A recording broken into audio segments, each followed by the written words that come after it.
Graças a Deus, a Jesus, a Francisco de Paula e a Pai Jacó. Bem-vindos ao nosso encontro de hoje. Nós vamos começar a fazer a nossa ambientação lendo uma mensagem do Via de Luz, pelo Espírito Emmanuel, psicografia de Chico Xavier, lição 39. Em que perseveras? E perseveravam na doutrina dos apóstolos e na comunhão e no partir do pão e nas orações. Atos, capítulo 2, versículo 42.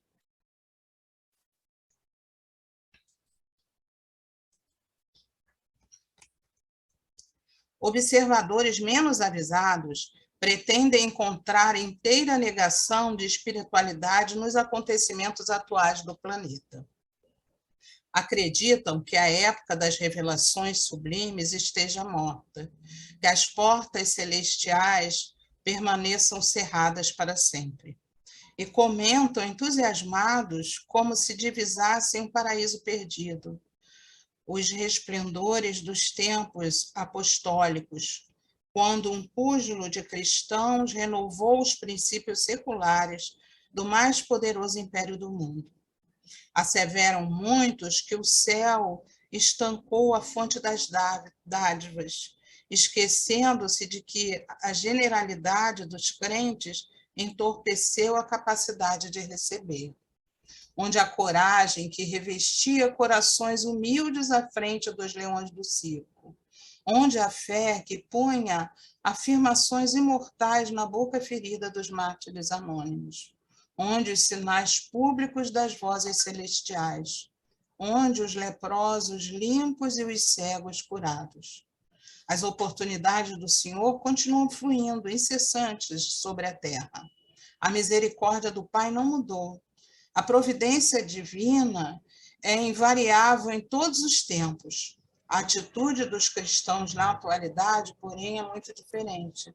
Raríssimos perseveram na doutrina dos apóstolos, na comunhão com o Evangelho, no espírito de fraternidade, nos serviços da fé viva. A maioria prefere os chamados pontos de vista, comunga com um personalismo destruidor, fortalece a raiz do egoísmo e raciocina sem iluminação espiritual. A bondade do Senhor é constante e imperecível. Reparemos, pois, em que direção somos perseverantes. Antes de aplaudir os mais afoitos, procuremos saber se estamos com a volubilidade dos homens ou com a imutabilidade do Cristo. Graças a Deus. Vamos à nossa oração, então, pela abertura dos nossos trabalhos. Graças a Deus, a Jesus, a Francisco de Paula e a Pai Jacó. Obrigada, Senhor, por mais esse encontro, por mais essa oportunidade de estarmos aqui reunidos na casa de Francisco de Paula, no Francisquinho, que os nossos corações estejam unidos, que possamos aproveitar ao máximo o estudo de hoje, essa troca de conhecimento e, mais do que tudo, Senhor, buscar o Evangelho de Jesus e não só aprender, mas colocar em prática um passinho de cada vez no nosso dia a dia. Graças a Deus. Obrigada. Aurora, por favor, você pode ler o Evangelho para a gente? Graças a Deus, a Jesus e a Francisco de Paula, e graças ao Pai Jacó. Evangelho segundo o Espiritismo, capítulo 20, item 5, último parágrafo. Deus procede neste momento ao censo dos seus servidores fiéis e já marcou com o dedo aqueles cujo devotamento é apenas aparente, a fim de que não usurpem o salário dos servidores animosos, pois aos que não recuarem diante de suas tarefas é que ele vai confiar os postos mais difíceis na grande obra da regeneração pelo Espiritismo. Cumprir-se-ão estas palavras: os primeiros serão os últimos, e os últimos serão os primeiros no reino dos céus. O Espírito de Verdade, Paris, 1862. Graças a Deus, a Jesus e a Francisco de Paula, e graças ao Pai Jacó. Muito obrigada, querida. Então, agora nós vamos passar a palavra para o nosso irmão, Alexandre Burburã, que vai fazer o estudo de hoje. Obrigado, Ana. Boas vibrações, querida. Muito obrigado, Ana. Graças a Deus, graças a Jesus, graças a Francisco de Paula, graças a Pai Jacó. Meus irmãos, minhas irmãs, é um prazer que se renova estar aqui com vocês nessa sessão virtual em que nós temos a oportunidade de nos reunirmos para conversarmos a respeito da doutrina espírita. Hoje nós estamos na parte 4ª do Livro dos Espíritos, no capítulo 2º, e estamos falando das penas e gozos futuros.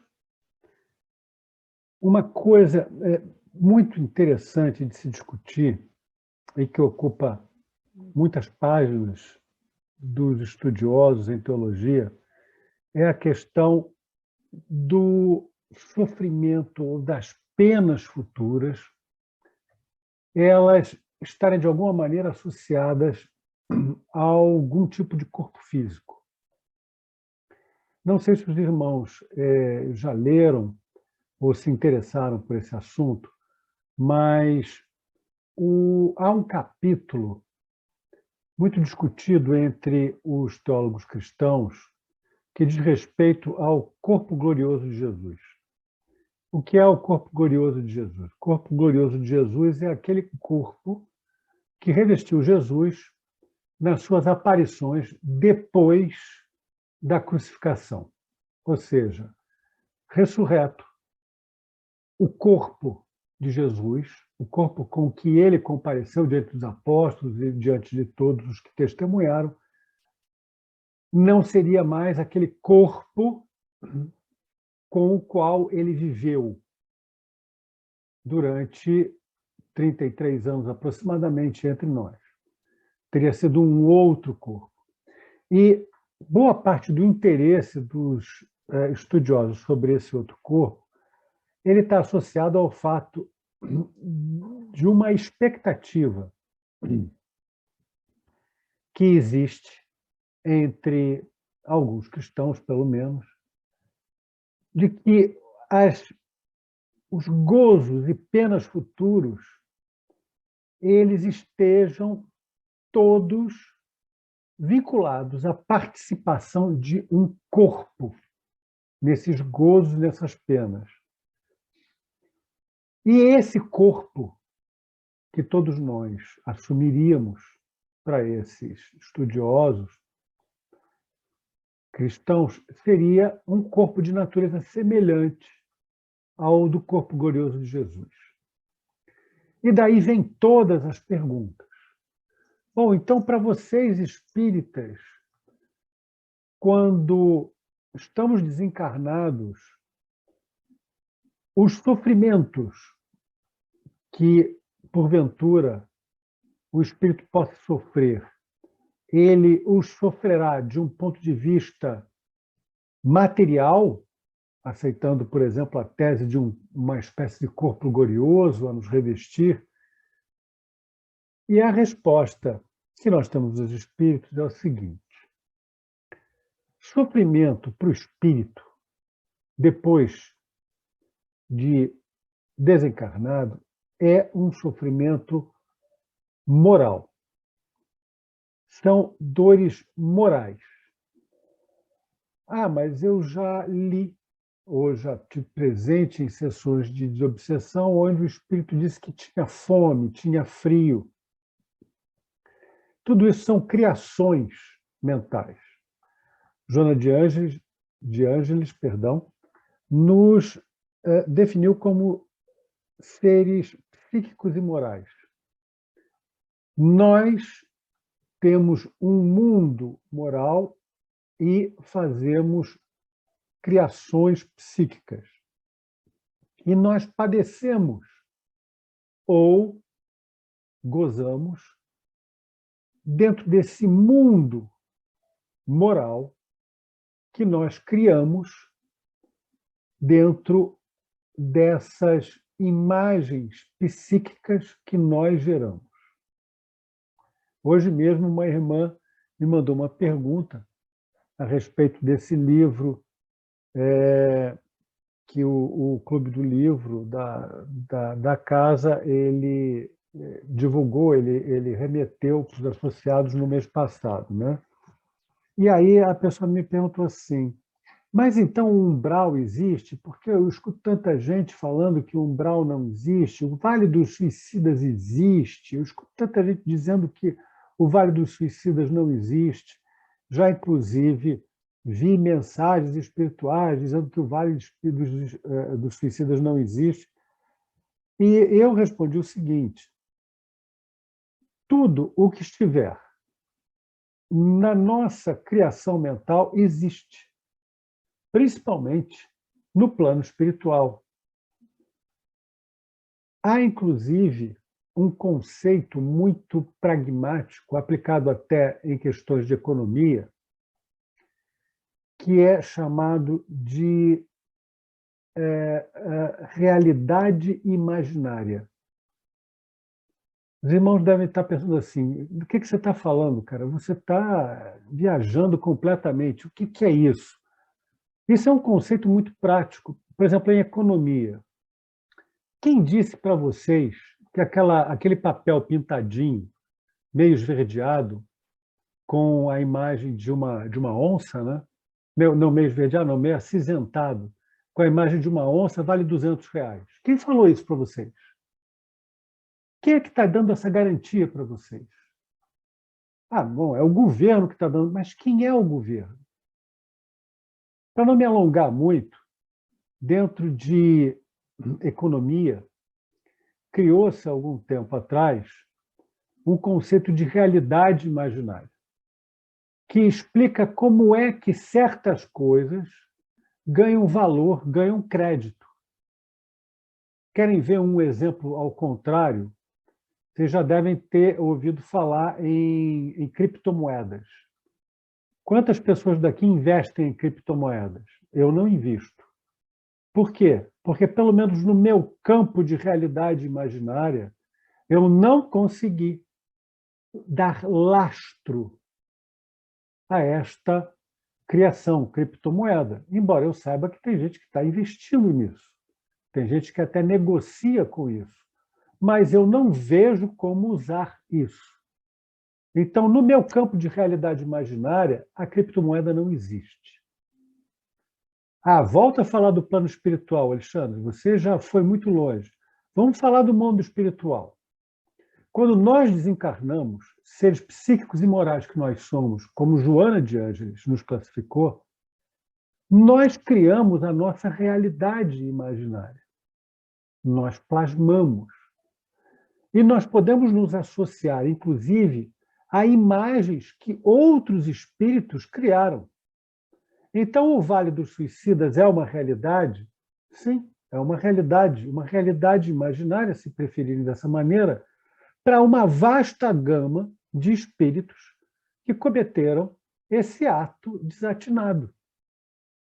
Para eles, o mundo moral deles, influenciando o mundo psíquico deles, criou essa zona de sofrimento, zona de turbulência mental e espiritual, onde eles vão estagiar, enquanto não tiverem superado todas as consequências do seu ato.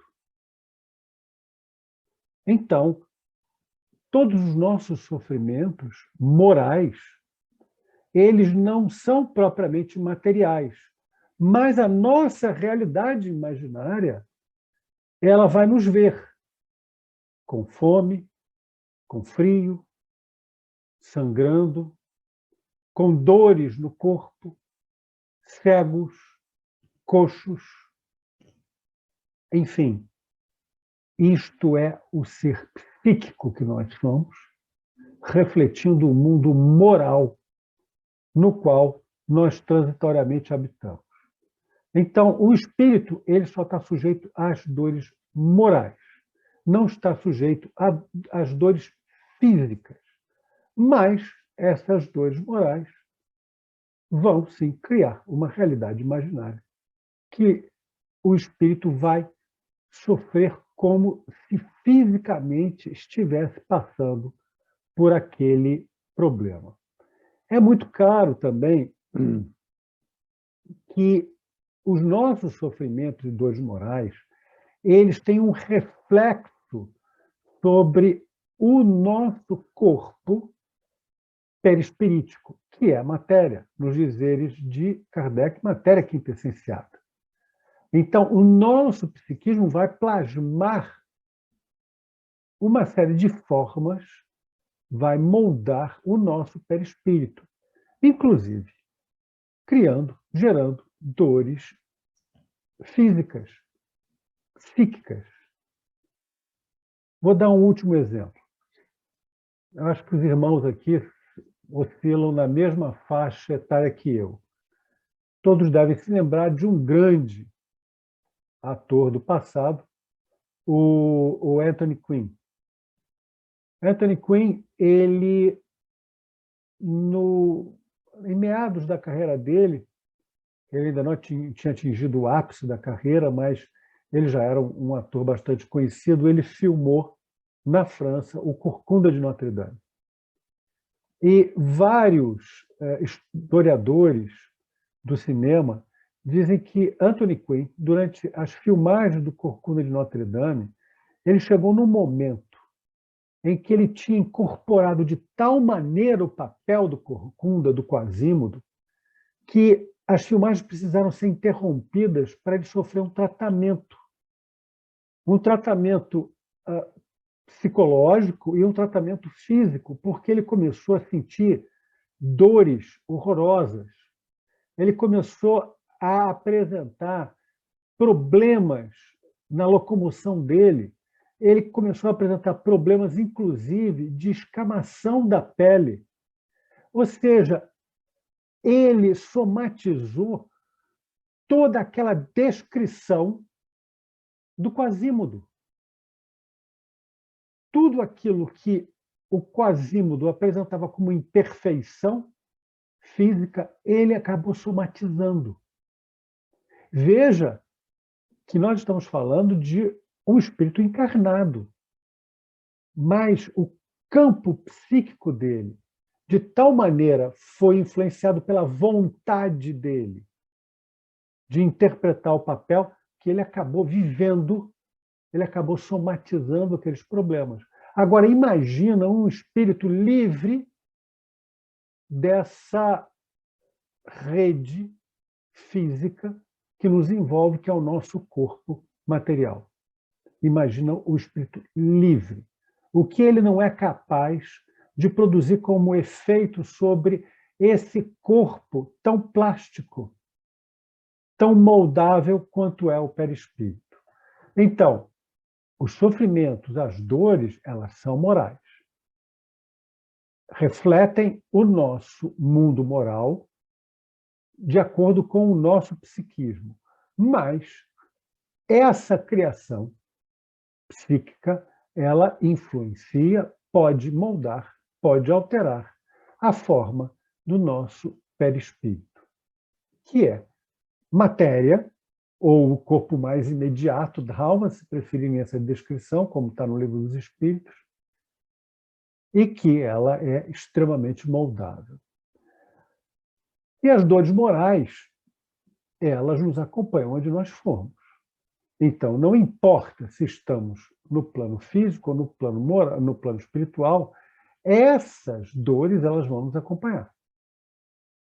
E todo esse desequilíbrio, ele foi gerado por conta de algum tipo de ato que nós temos praticado contra as leis divinas ou naturais.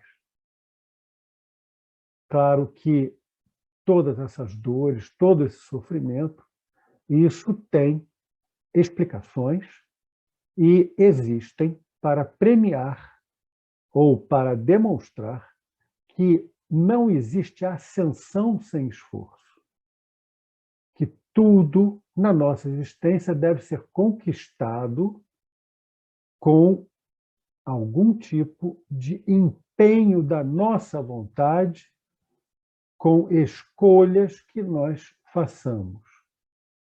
Todas as penas, todas as expiações pelas quais nós eventualmente estivermos passando, já tivermos passado ou ainda passaremos, elas têm como finalidade alicerçar o nosso futuro. Elas são necessárias para o nosso futuro.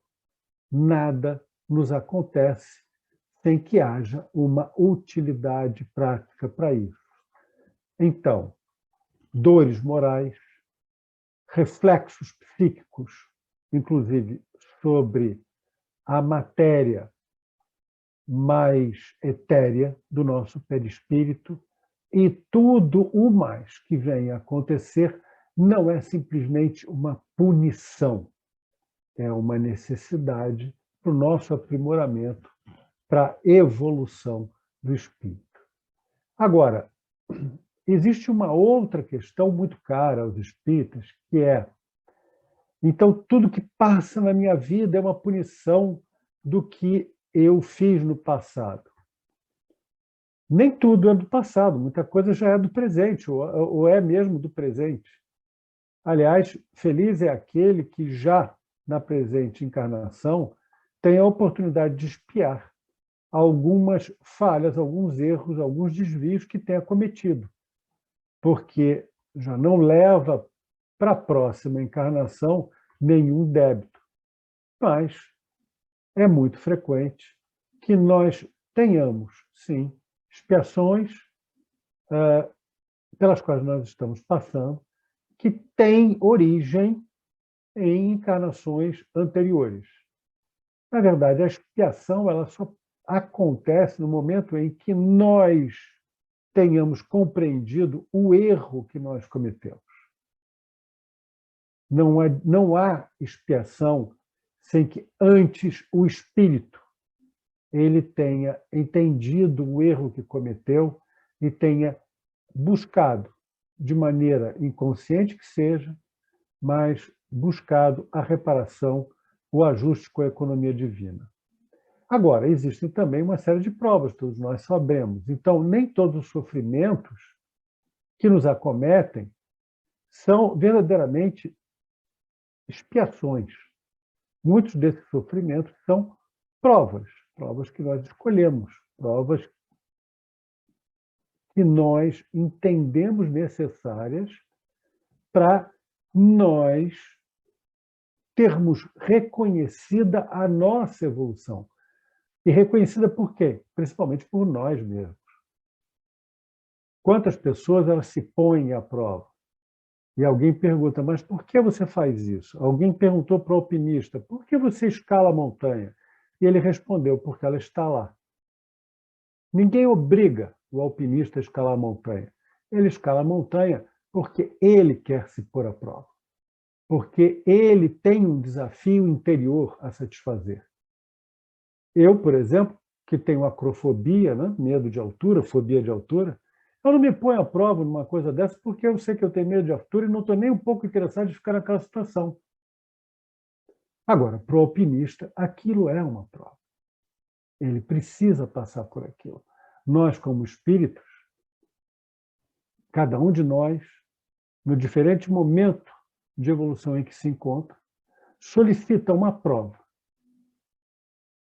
Solicita algum tipo de experiência em que vai testar as suas próprias habilidades, as suas próprias capacidades e, inclusive, testar no extremo, posso dizer dessa maneira, a sua fidelidade ao Evangelho de Jesus Cristo. Então, tudo isso nós escolhemos como espíritos antes de encarnarmos e teremos a oportunidade, ultrapassando por essas provas, por essas expiações, de nos encontrarmos. Usando mais uma vez as expressões de Joana de Ângeles, nós estamos continuamente num estágio que nos encontramos em busca do nosso self, ou seja, em busca daquela unidade com Deus, em busca daquele padrão evolutivo que é próprio dos seres perfeitos, dos seres que já alcançaram o estado de puros espíritos na criação divina. Agora, uma outra questão interessante é: todos os nossos sofrimentos, todas as nossas provas foram escolhidas por nós. O fato é que nem todos os sofrimentos eles foram escolhidos por nós, principalmente no capítulo das expiações. E isso os próprios espíritos nos dizem. E como é que você pode afirmar isso, Alexandre? Bom, os espíritos dizem isso claramente.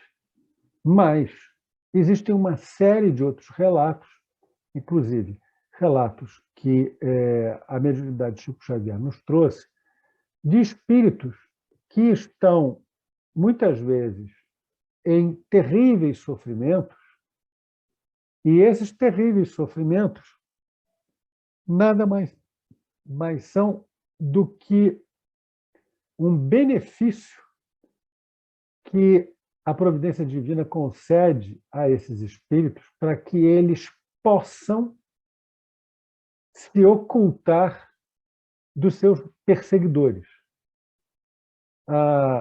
Chico Xavier, eu não me lembro agora exatamente a psicografia de qual espírito, ele nos relata o caso de um espírito encarnado no corpo de uma pessoa com uma seríssima alienação mental, encarcerado numa cadeira de rodas, na verdade não tinha nem cadeira de rodas, ele estava preso a um catre, porque ele não tinha nenhum movimento, era completamente tetraplégico. Completamente tetraplégico é uma redundância, ele era tetraplégico, ou seja, padecia de uma alienação mental gravíssima, tetraplégico, preso a um catre imundo, numa choupana miserável, ao lado de uma mulher igualmente miserável e cheia de limitações.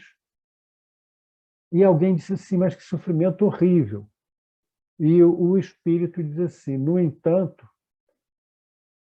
a economia divina, a providência divina encontrou esse meio piedoso para fazê-los desaparecerem, entre aspas, das vistas dos seus perseguidores, porque em vida anterior, esse miserável, preso ao catre, completamente alienado mental, e a sua mãe, essa mulher doente, igualmente miserável, foram pessoas muito poderosas e que fizeram muito mal a muita gente e têm perseguidores encarniçados no plano espiritual que, se os descobrissem encarnados na matéria, teriam para com eles atitudes, ações pavorosas que praticamente impediriam qualquer tipo de oportunidade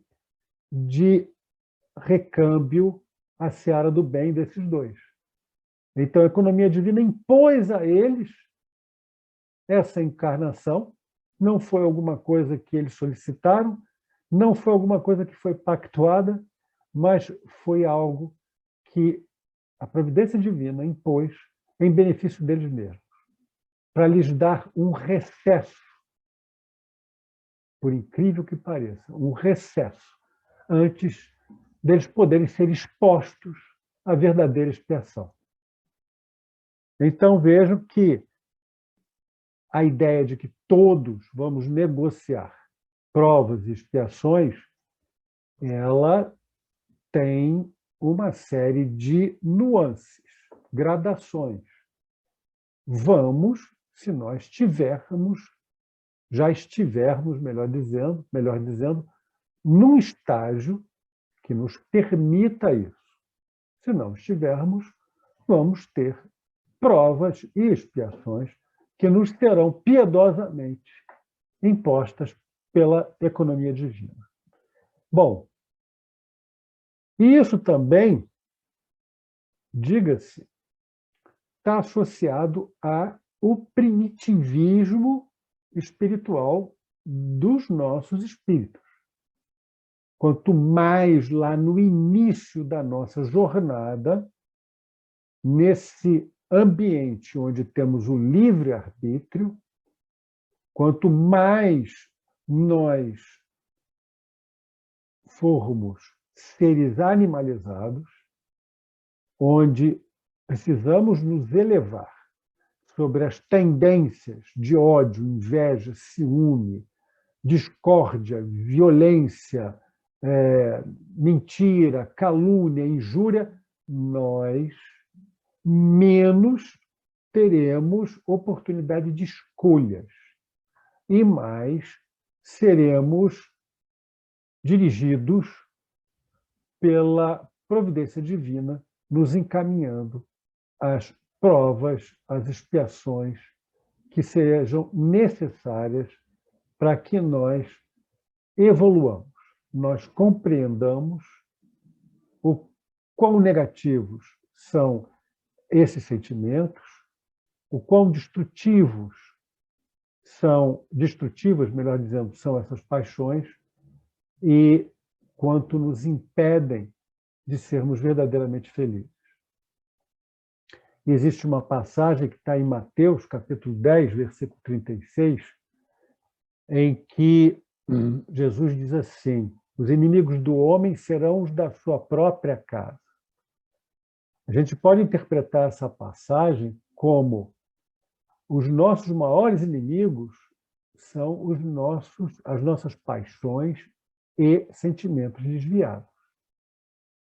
Joana de Ângeles também já nos diz isso, que os maiores inimigos da humanidade habitam na própria humanidade. E não são só o ódio, o ciúme, a inveja, é também o medo. O medo é um dos maiores titãs que se abate sobre a humanidade. Joana nos diz que porque temos medo, deixamos de realizar tantas coisas em favor do bem. Porque temos medo da ingratidão, temos medo de perdermos os nossos recursos em vão, temos medo e, por conta do medo, deixamos de realizar tantas boas obras. Então, os inimigos do homem serão os da sua própria casa, significam todos esses receios, todos esses desvios que estão em nós mesmos e que nós devemos lutar contra eles. Agora, uma vez que nós tenhamos superado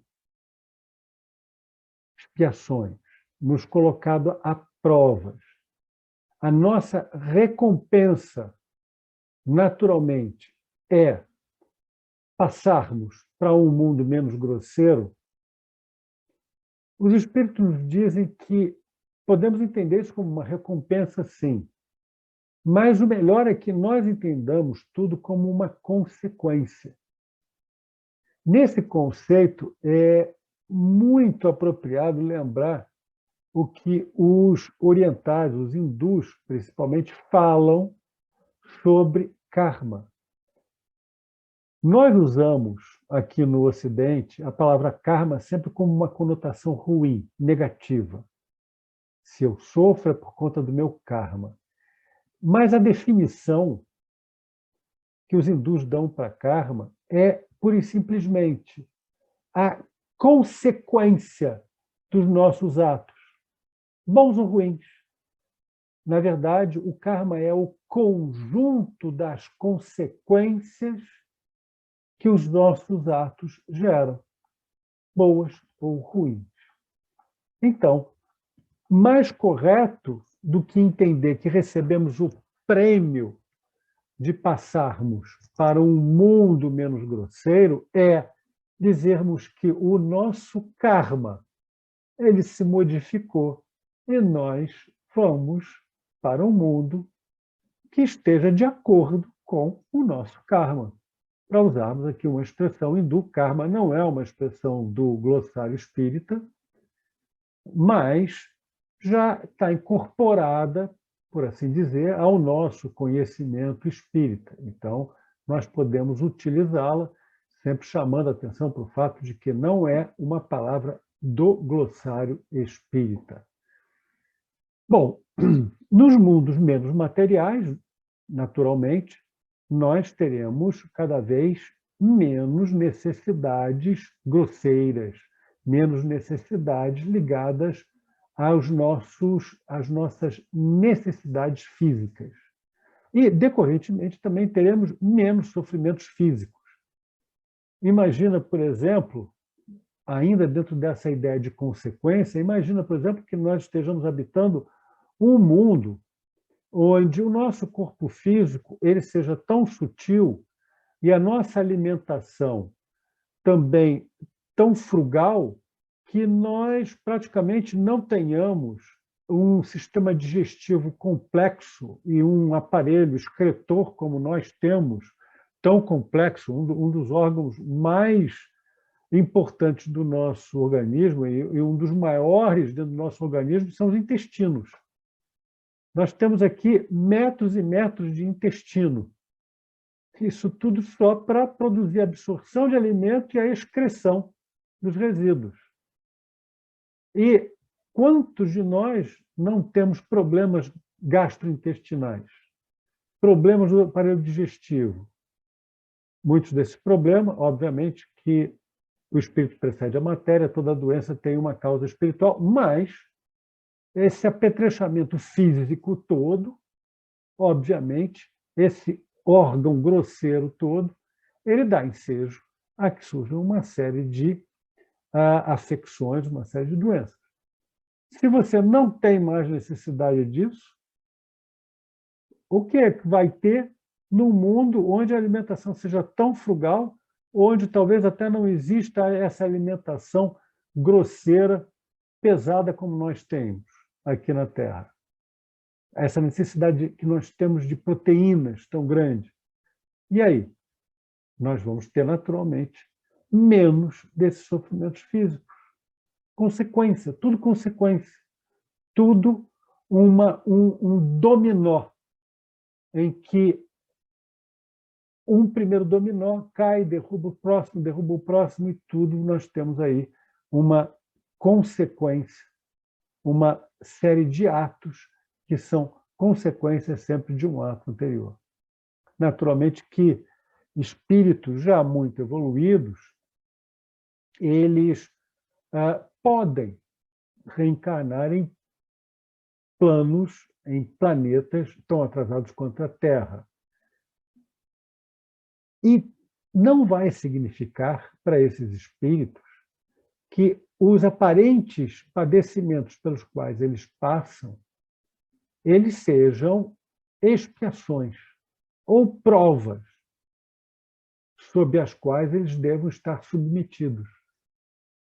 Na verdade, eles vêm para esses planetas em missão, para nos deixarem exemplos de amor a Deus, amor ao próximo, caridade, para nos darem indicações sobre o nosso futuro e como nós devemos nos comportar. Então, como dizia minha mãe, para Jesus, o maior sofrimento não foi ter padecido sob Pôncio Pilatos, ter feito toda a via crucis para chegar até o Gólgota e ser pregado ao madeiro. O grande sofrimento para Jesus, se a gente pode falar dessa maneira, foi ter padecido da nossa miséria moral, da nossa indigência espiritual durante mais de 30 anos.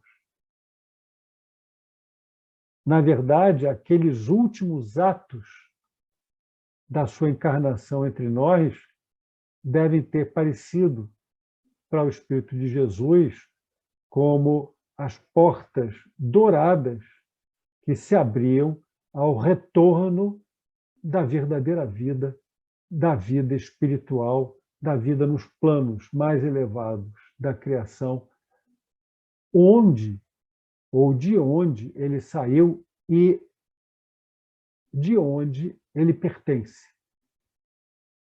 Então, a ideia de que nobres espíritos eles estão em padecimento enquanto nos auxiliam na nossa ascensão espiritual é um equívoco.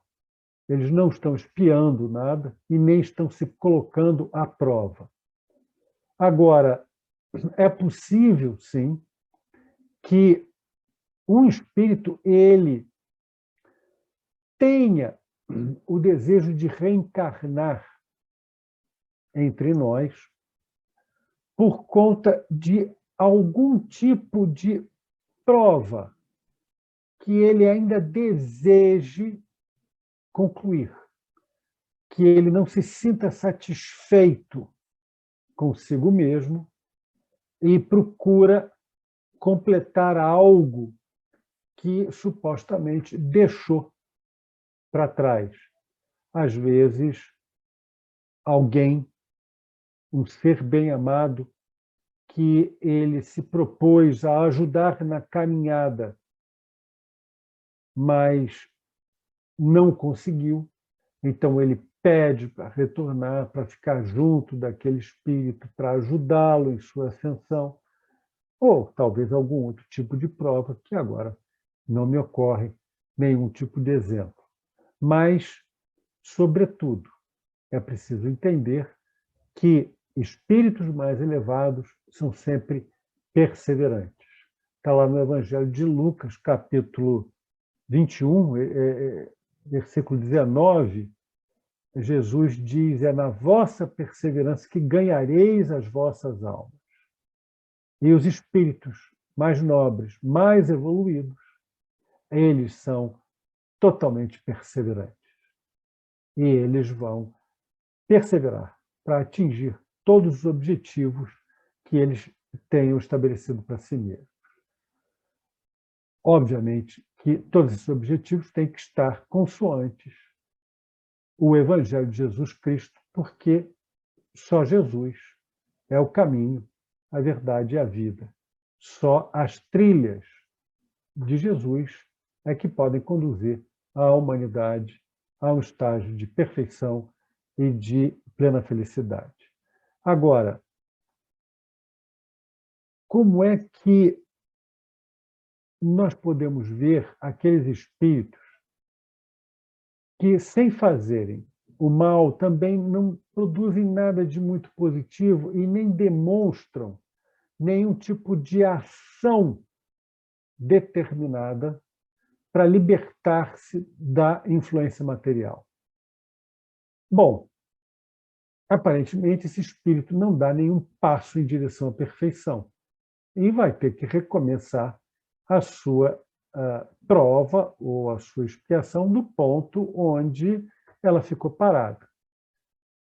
Agora, os espíritos nos dizem que nós não regredimos, que os espíritos nunca regridem, eles sempre avançam. E há, no entanto, algo a se discutir sobre sempre avança, mas pode ficar parado, estacionário. E pelo menos um espírito, Miramês, na sua obra Filosofia Espírita, ele diz o seguinte: olha, se você quiser considerar que os espíritos ficam estacionários, você pode considerar dessa maneira, porque talvez ele não faça grandes progressos, mas você tem que entender o seguinte, que mesmo sem fazer esforço maior, só pelo fato de estar na matéria, o espírito ele cresce todos os dias. Ele cresce todos os dias porque, de alguma maneira, ele colhe uma experiência. De alguma maneira, ele colhe um aprendizado. Ele pode não ser o melhor dos aprendizes. Ele pode fazer o maior dos avanços, mas ele aprende alguma coisa. Ele cresce.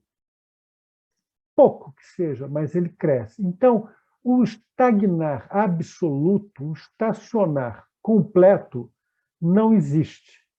Agora, existe sim um estágio em que o espírito ele pouco evolui, pouquíssimo evolui. E se ele se descuidou dessa evolução espiritual, naturalmente ele vai ter que voltar mais e mais vezes para conseguir passar da condição de erva daninha a de flor no jardim do Senhor.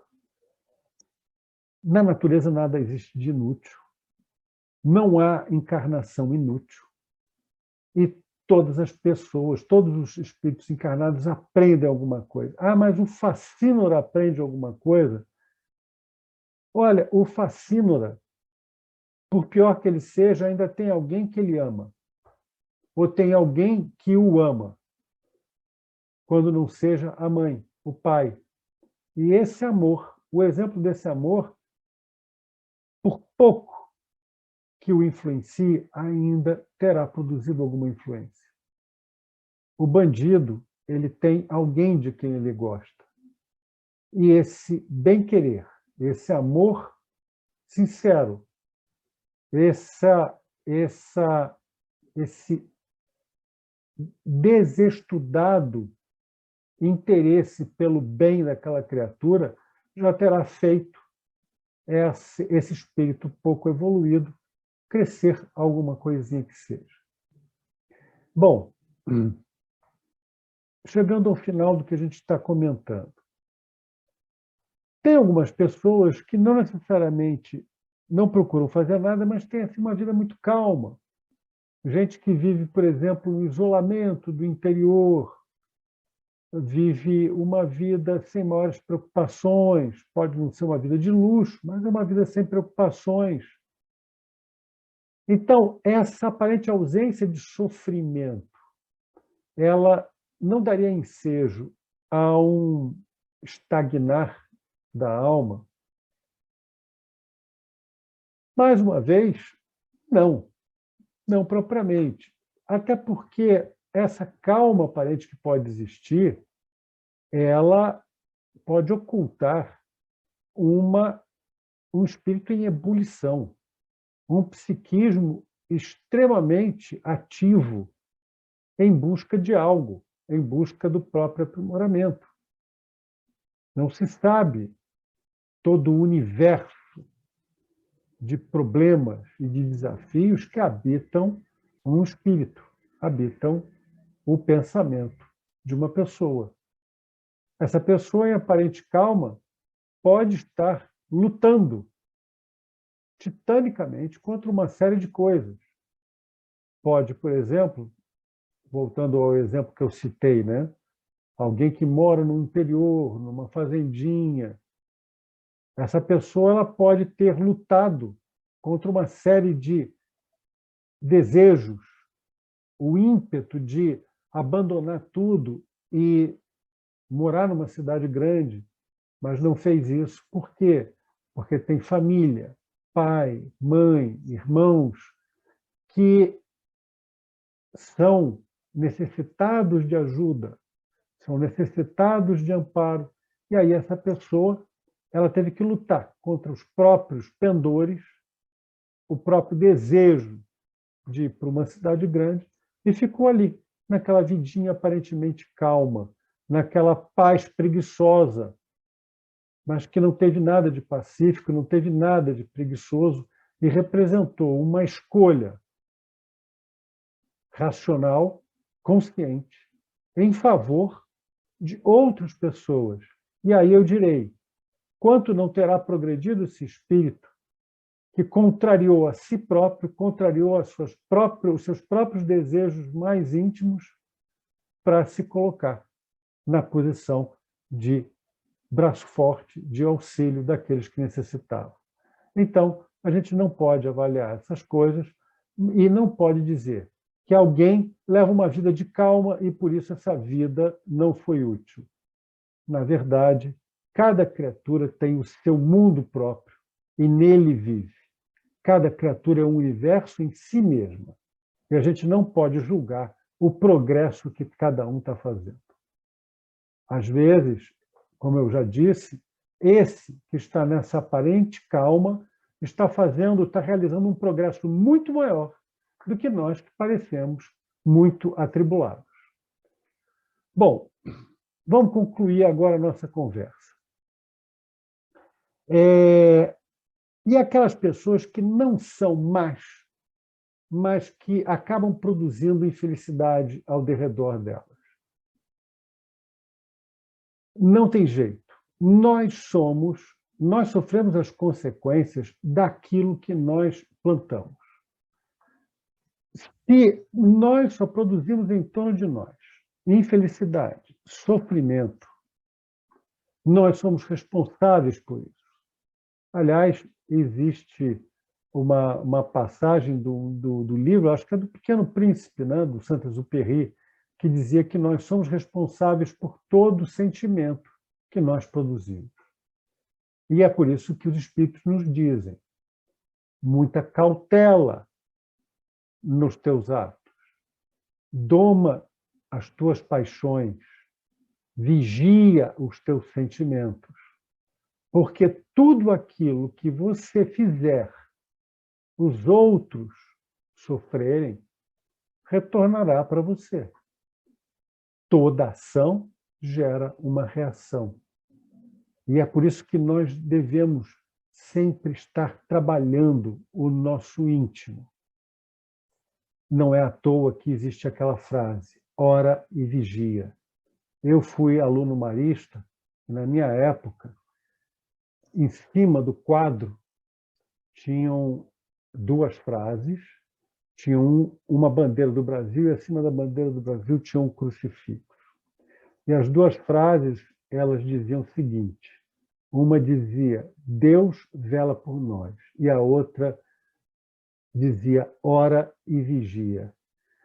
E eu era criança, eu olhava aquilo, tinha, sei lá, uns 8, 9 anos, e eu dizia para mim mesmo, bom, Deus vela por nós, eu entendo perfeitamente, Deus vela por nós. Agora, ora e vigia era uma coisa que me deixava sempre intrigado. Até porque eu dizia, mas ora e vigia, e se eu pensar aqui na escola, o que eu tenho que ficar orando e vigiando? Se eu estou prestando atenção na aula, por que eu vou orar e vigiar?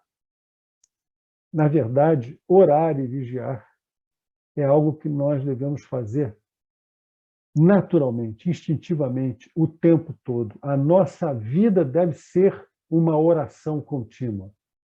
E a nossa vigilância sobre nós mesmos deve ser um ato instintivo e permanente na nossa existência, para que nós possamos ter certeza de que não estaremos, de maneira nenhuma, mesmo inadvertidamente, procurando ou causando o mal de quem quer que seja.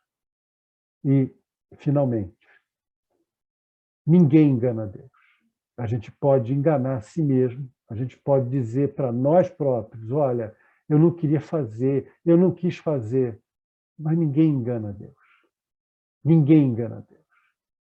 E vai chegar a hora em que os nossos atos, eles voltarão para nós e dirão, você não queria fazer, mas o que você fez para se policiar?